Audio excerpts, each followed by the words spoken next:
Good morning. It's September 13th, and this is your daily brief in science. Here's everything you need to know. A recent landslide in Greenland has raised alarms among scientists as it triggered a tsunami and a 9-day earthquake, highlighting the potential risks of climate change. Initially detected as an unidentified seismic object, this unusual seismic signal prompted a comprehensive global investigation by researchers. An international team of 68 scientists from 40 institutions collaborated to analyze seismic data and satellite imagery to uncover the mystery behind the event. They were initially puzzled by the uniformity of the signals, which did not resemble typical earthquake waves. Through mathematical modeling, researchers discovered that water sloshed back and forth in the fjord every 90 seconds, correlating with global seismic recordings. The tsunami generated waves that reached heights comparable to the Statue of Liberty, creating a seiche phenomenon that oscillated for several days. The initial wave reached an impressive 200 meters, with subsequent waves around 100 meters, impacting both infrastructure and archaeological sites in the region. The unique shape of the fjord contributed to energy trapping, allowing the water to rock with minimal resistance, thereby amplifying the tsunami's effects. Researchers are now emphasizing the urgent need for early warning systems to mitigate risks associated with such extreme environmental events. This incident serves as a call to action for the scientific community to develop new methodologies and for decision-makers to prepare for the implications of climate change. While there were no fatalities reported, the landslide resulted in approximately €180,000 in damages to research infrastructure on Ella Island. Experts warn that the ongoing warming of permafrost and thinning glaciers may lead to more landslide megatsunami events in the future.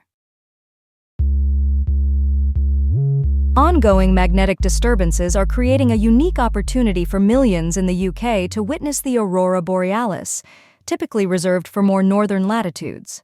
This stunning phenomenon was notably visible on the night of September 12 to 13, 2024, when clear skies allowed for optimal viewing conditions. The National Oceanic and Atmospheric Administration, or NOAA, issued a moderate G2 geomagnetic storm watch for that same night, signaling heightened auroral activity. An X-1.3 class solar flare reported earlier that day suggests that further solar activity could enhance the visibility of the northern lights. As a result, the aurora was visible across the UK, with Scotland, Northern Ireland, and Northern England experiencing particularly spectacular displays. BBC meteorologist Simon King advised the public to look towards the northern sky while avoiding light pollution for the best chance to see the lights. Forecasters predict that the aurora's KP index could reach 6, indicating bright and active displays that can be seen further from the poles. Additionally, 2 coronal mass ejections from the Sun are expected to impact Earth on September 13th and 14th, which may prolong the visibility of the auroras. NOAA's space weather. Prediction Center is currently analyzing data to assess the potential effects of these coronal mass ejections on geomagnetic activity. Geomagnetic storms typically occur due to the exchange of energy from the solar wind into Earth's magnetosphere, often following solar flares and CMEs. Meteorologists had anticipated the appearance of the Aurora Borealis due to strong solar activity, supported by favorable weather conditions. Recent findings have emerged highlighting the impact of semaglutide on health outcomes for overweight or obese patients. A study revealed that this medication significantly lowered rates of cardiovascular and COVID-19-related deaths among these individuals. The data comes from a post-hoc analysis of 4 SURMOUNT trials, which followed 4,677 adults over a period ranging from 72 to 88 weeks. Semaglutide, along with tirzepatide, is primarily approved for treating type 2 diabetes and assisting with weight loss. However, there's an increasing trend of these drugs being prescribed off-label for type 1 diabetes, particularly in patients who are overweight or obese. The SELECT trial, involving 17,604 participants aged 45 and older, further underscored the potential cardiovascular benefits of these medications. While these treatments show promise in weight loss and blood sugar control, they are not without risks. Serious gastrointestinal complications and potential mental health issues, including an increased risk of suicide, have been reported. The study also highlighted the importance of medication adherence, noting that consistent use over a year resulted in greater weight changes compared to those with partial adherence. Researchers are advocating for larger, prospective trials to thoroughly evaluate the safety and efficacy of these medications for overweight and obese patients with type 1 diabetes. Additionally, a legal case is underway in Pennsylvania where a woman is suing Novo Nordisk, alleging that her colon was lost due to insufficient warnings about the risks associated with Wegovy and Ozempic. The increasing prescription rates of these medications raise concerns about public health budgets and the necessity for adequate supply to meet patient demands. Recent advancements in metabolomics are shedding light on how plants respond to biotic stress, particularly in the pepper industry. This research is crucial for developing breeding strategies that enhance both the quality and economic viability of crops. Studies have revealed that subicho peppers, when faced with biotic stress, undergo a notable metabolic shift, reallocating resources from sugar storage to strengthen their defense mechanisms against pathogens. Additionally, there is a significant correlation between the metabolic profiles of these peppers and both oil extraction rates and fruit yields. This emphasizes the potential role of metabolomics in breeding programs aimed at improving crop resilience and productivity. On a different note, M. integrifolia, a plant traditionally used in Tibetan medicine, is currently facing endangerment due to environmental changes and human activities, which raises concerns about its conservation. Research indicates that around 63.39% of genetic variation occurs among different populations of M. integrifolia, suggesting that conserving only a limited number of these populations is inadequate for maintaining overall genetic diversity. Genetic differentiation analysis has shown substantial variation among populations, with an FST index of 0.57621 for ITS sequences, highlighting the need for effective conservation strategies. In the ornamental plant realm, rhododendron, which boasts over 1,200 varieties, has only a select few that produce aromatic flowers.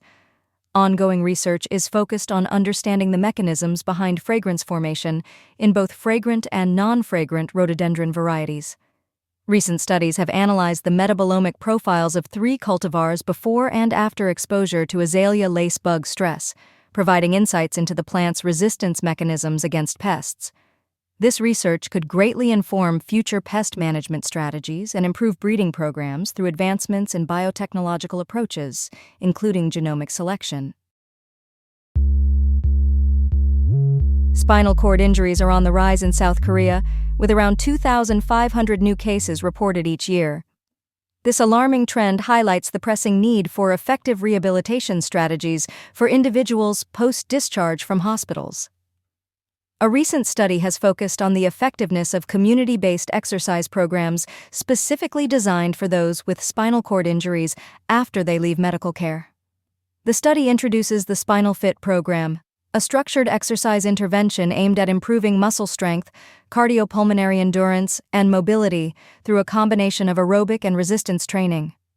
The research underscores the importance of patient stratification during enrollment, which is crucial for optimizing rehabilitation resources for those who stand to benefit the most.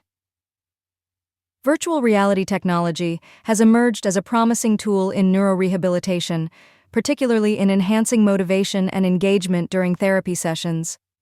This is especially effective when used in conjunction with treadmill training. Gait analysis of subjects in the study revealed varied patterns, with common issues such as increased stiffness and decreased ankle range of motion. The authors of the study emphasize the necessity for tailored rehabilitation strategies that specifically address the needs of severely impaired patients. This approach is vital for improving the clinical application of technological advancements in rehabilitation. Although the study indicates that virtual reality has significant potential in enhancing spinal cord injury rehabilitation, it also calls for further research to tackle existing challenges. Limitations of the study include the non-generalizability of findings to other virtual reality tasks and the need for additional research on how cognitive function and mood may affect performance. Data were collected from 104 individuals over a 29-month period at the spinal cord unit of Fondazione Santa Lucia in Rome, Italy. The study also aims to refine patient inclusion criteria for future randomized controlled trials, which will help in better evaluating novel rehabilitation technologies. This has been your daily brief in science. To read more about these stories, follow the links in the episode bio. You can also subscribe to these updates via email at www.brief.news. For more daily podcasts about the topics you love, visit brief.news/podcasts. We'll be back Monday with everything you need to know.